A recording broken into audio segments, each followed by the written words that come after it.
IPL 2026 season mini వేలం కోసం Mumbai Indians సిద్ధమవుతోంది.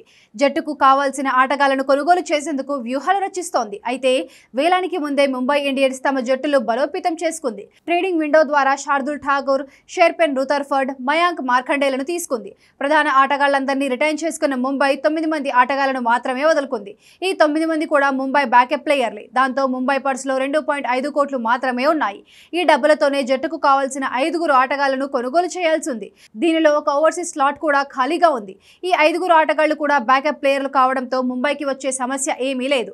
ఈ క్రమంలోనే ఐపీఎల్ 2026 సీజన్ మినీ వేలంలో ముంబై ప్రధానంగా 3 ప్లేయర్లను టార్గెట్ చేయనుంది. ముంబై ఇండియన్స్ కు ఓ బ్యాకప్ బ్యాటర్ అవసరం ఉంది.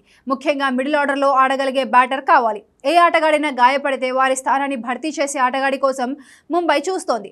అభినవ్ మనోహర్ను కొనుగోలు చేసే అవకాశం ఉంది. గత సీజన్లో సన్ రైజర్స్ హైదరాబాద్ తరపున బరిలోకి దిగిన అభినవ్ తీవ్రంగా నిరాశపరిచాడు. కానీ గతంలో అతను గుజరాత్ టైటాన్స్ తరపున మెరుగైన ప్రదర్శన చేశాడు. అభినవ్ మనోహర్ చిక్కకపోతే దేశవాళీ క్రికెటర్లను ముంబై కొనుగోలు చేయనుంది.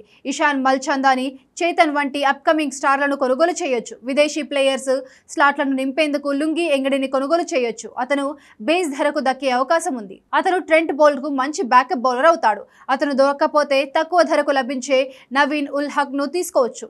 అతను కూడా జట్టుకు మంచి బ్యాకప్ బౌలర్గా ఉపయోగపడతాడు. అలాగే ముంబై ఇండియన్స్ కు స్పెషలిస్ట్ స్పిన్నర్ అవసరం ఉంది. గత సీజన్లో విజ్నేష్ పుతూర్ మెరుగైన ప్రదర్శన చేసిన గాయం కారణంగా జట్టుకు దూరమయ్యాడు. ఈ క్రమంలోనే స్పెషలిస్ట్ ఇండియన్ స్పిన్నర్ను తీసుకునేందుకు ముంబై ప్రయత్నించే ఛాన్స్ ఉంది. రవి బిష్ణోయిని టార్గెట్ చేసే ఛాన్స్ కూడా ఉన్నప్పటికీ అతనికి భారీ ధర పలికే అవకాశం ఉంది. ఈ క్రమంలోనే రాహుల్ చాహర్ను ముంబై ఇండియన్స్ తీసుకోవచ్చు. అతను మాత్రమే ముంబై బడ్జెట్కు దొరకొచ్చు. లేదంటే దేశవాళీ స్పిన్నర్లపై ముంబై ఆధారపడాల్సి ఉంటుంది.